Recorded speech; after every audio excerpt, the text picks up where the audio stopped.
Kepala Daerah tahun 2024 di Kabupaten Aceh Jaya, pemerintah setempat menganggarkan 20 miliar rupiah. Ya, tentunya anggaran tersebut juga akan diserahkan ke KIP Aceh Jaya untuk berbagai kegiatan dalam penyelenggaraan Pilkada 2024 mendatang. Dalam rangka mensukseskan pemilihan kepala daerah tahun 2024 yang berlangsung di Kabupaten Aceh Jaya, Komisi Independen Pemilihan atau KIP menerima dana hibah sebesar 20 miliar rupiah. Dana tersebut dituangkan dalam anggaran pendapatan belanja kabupaten atau APBK tahun 2024. Anggaran 20 miliar rupiah tersebut dikhususkan untuk membiayai pelaksanaan pemilihan bupati dan wakil bupati Aceh Jaya, sedangkan terhadap pemilihan legislatif dan pilpres menggunakan belanja APBN. Dana yang diberikan ini nantinya akan diperuntukkan untuk membiayai operasional ad hoc, logistik, serta kegiatan pendukung lainnya. Di mana pemberian hibah kepada KIP merupakan kewajiban serta bentuk dukungan pemerintah daerah dalam mensukseskan pemilihan kepala daerah di Aceh Jaya.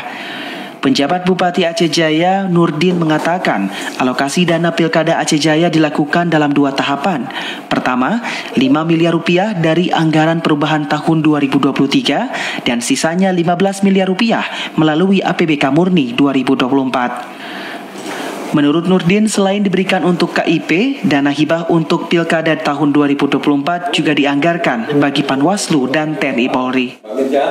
Untuk anggaran Pilkada, kita sudah melakukan penandatanganan NPHD, naskah perjanjian hibah dengan KIP, dengan jumlah anggaran 20 miliar.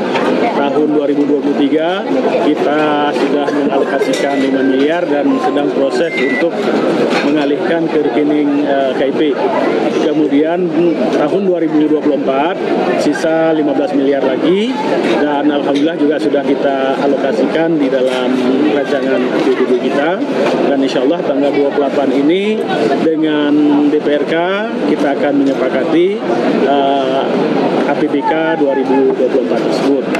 Kemudian untuk Panwas sendiri juga sudah kita alokasikan anggaran, namun NPHD-nya kita menunggu ditetapkannya komisioner Panwas yang baru yang saat ini sedang proses oleh DPRK.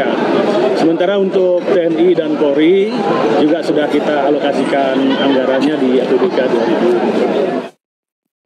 Dengan adanya dana hibah yang diberikan untuk Pilkada 2024, PJ Bupati Aceh Jaya berharap pelaksanaan pemilihan bupati dan wakil bupati di Aceh Jaya dapat berjalan lancar, aman dan damai sesuai yang diharapkan. Dari Aceh Jaya, Musliadi, TVRI Aceh melaporkan.